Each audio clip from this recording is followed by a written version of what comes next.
Contract costing में पिछली video में मैंने प्रॉफिट ऑन इनकम्प्लीट कॉन्ट्रैक्ट में अलग अलग स्थितियां बताई थी। अलग अलग स्टेज में जो कॉन्ट्रैक्ट हमारा पूरा होता है उसमें किस तरह से प्रॉफिट ट्रांसफ़र करना है।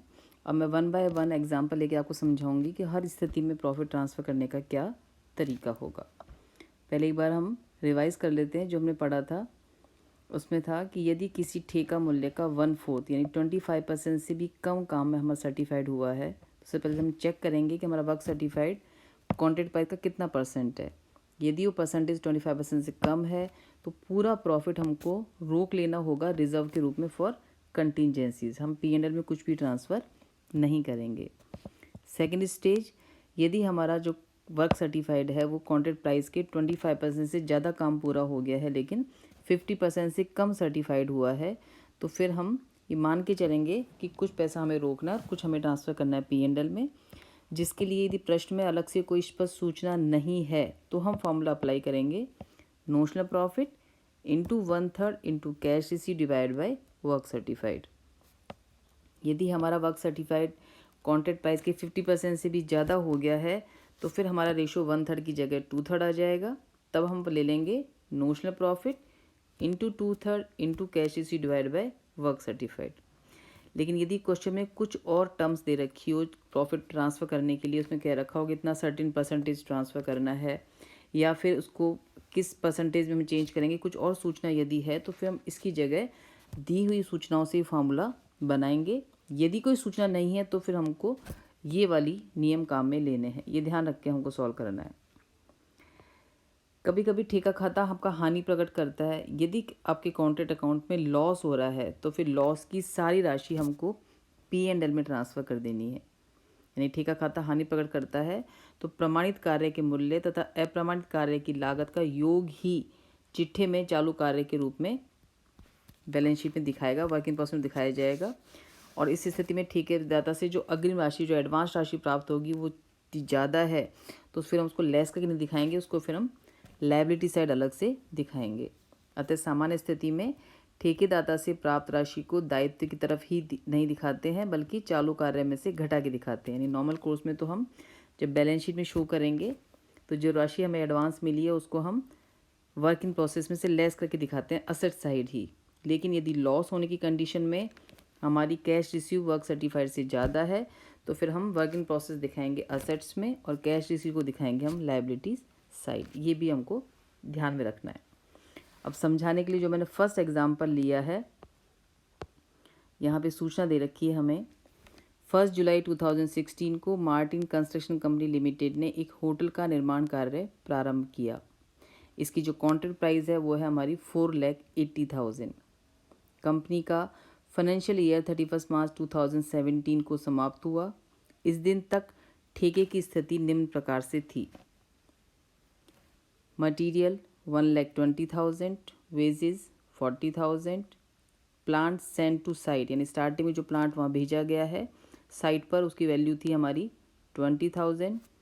इसके अलावा जो अदर एक्सपेंसेस हुए हैं वो है हमारे 6,000। साल के अंत में जो हमारा बचा है उसमें मटेरियल इन हैंड है हमारा 80,000, plant on the site 16,000, work certified है हमारा 8,000, वर्क अनसर्टिफाइड की कॉस्ट है 8,000 और वर्क सर्टिफाइड है यहाँ पर हमारा 1 लाख। एक खाता बनाइए जिसमें इस दिनांक तक अर्जित लाभ बतलाया गया हो तथा 31 मार्च 2017 को लाभ में से कंपनी कितनी रकम अपने खाते में जमा कर सकती है ये भी हमको बताना है। यदि वर्क सर्टिफाइड का 75% हमें कैश रिसीव हो गया हो। इन सूचनाओं से हमें कॉन्ट्रैक्ट अकाउंट बना के प्रॉफिट निकालना है और ये बताना है कि कितना प्रॉफिट हमको ट्रांसफ़र करना है P&L अकाउंट में, हम कितना प्रॉफिट ट्रांसफ़र कर सकते हैं। तो सबसे पहले इसमें हम चेक करेंगे कि हमारा कितना परसेंट काम सर्टिफाइड हुआ है in comparison to contract price. तो यहाँ पे हमारा कॉन्ट्रैक्ट प्राइस है 4,80,000 और यहाँ पे हमारा वर्क सर्टिफाइड है 1 लाख। चूँकि 1 लाख हमारे 4,80,000 के 25% से भी कम है, जो हम यदि निकालेंगे यहाँ पे हमारा 4,80,000 हमारा कॉन्ट्रैक्ट प्राइस है। 4,80,000 का हम 25% यदि निकालते हैं तो वो हमारा निकलता है 1,20,000। चूँकि हमारा वर्क सर्टिफाइड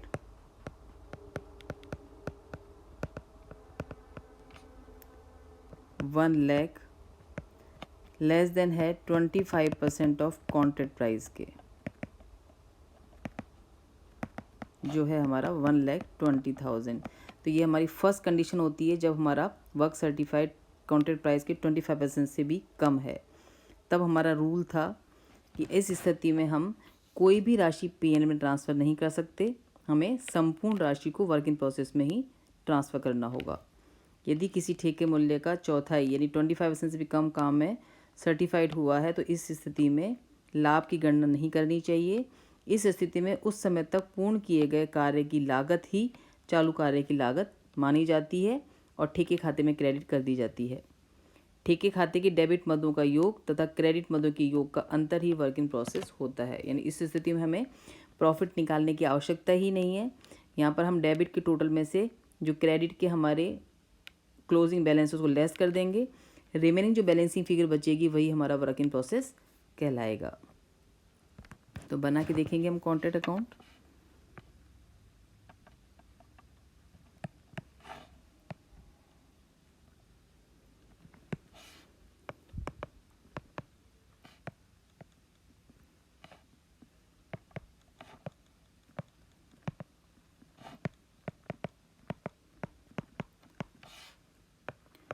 पर्टिकुलर्स,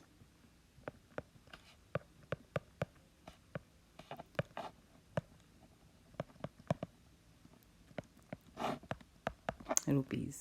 सबसे पहले आ जाएगा डेबिट में हमारी सारी कॉस्ट आ जाएगी। कॉस्ट में हमारा आ जाएगा, यहाँ पर कॉस्ट में दे रखा है हमें यहाँ पर material, wages, plant at site and other expenses. 4 items हैं हमारे कॉस्ट में। 2 मटेरियल, 2 वेजेस, 2 प्लांट, 2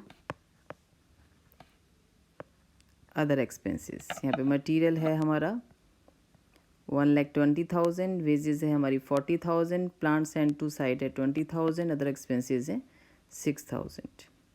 तो मटेरियल आ जाएगा हमारा 1,20,000, वेजेस 40,000, प्लांट 20,000, अदर एक्सपेंसेस 6,000। ये हमारी डेबिट की कॉस्ट आ गई है। क्रेडिट में दिखा देंगे हम जो भी हमारा एट द एंड है। तो एक है हमारा एंड में मटेरियल इन द हैंड और प्लांट ऑन द साइट।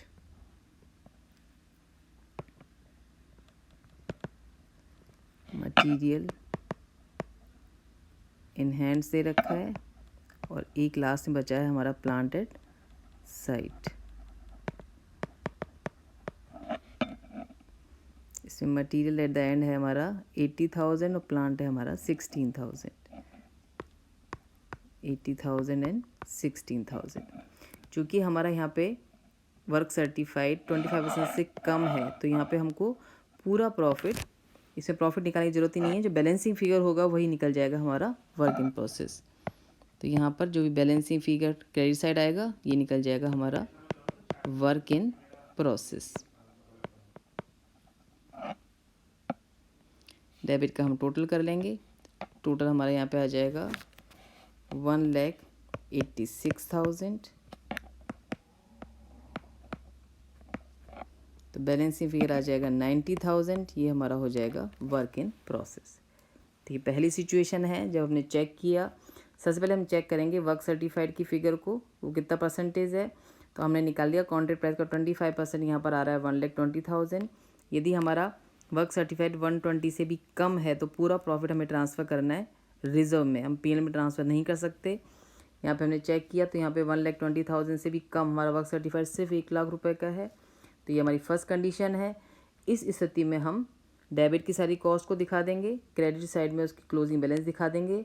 तो यहाँ पर अनसर्टिफाइड और सर्टिफाइड को कॉन्ट्रैक्ट अकाउंट में दिखाया नहीं जाएगा, बैलेंसिंग फिगर निकालेंगे हम क्रेडिट साइड और यही हमारा हो जाएगा वर्क इन प्रोसेस। ये हमारा बैलेंसिंग फिगर है।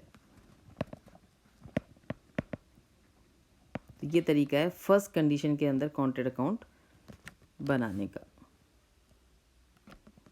यहाँ पे वर्किंग नोट में सॉल्व कर सकते हैं, मैंने ऊपर सॉल्व किया था, पर आप जब सॉल्व करेंगे तो वर्किंग नोट में दिखा सकते हैं आप इस तरीके से। सबसे पहले हम निकालेंगे 25% ऑफ कॉन्ट्रैक्ट प्राइस, जो हमारा आ रहा है 4,80,000 इंटू 25%, यानी 1,20,000। ये तो 25% ऑफ कॉन्ट्रैक्ट प्राइस आ गया हमारा। अब वर्क सर्टिफाइड है यहाँ पर सिर्फ 1,00,000 रुपये। तो फर्स्ट सिचुएशन हो गई when work certified is less than 25% of contract price,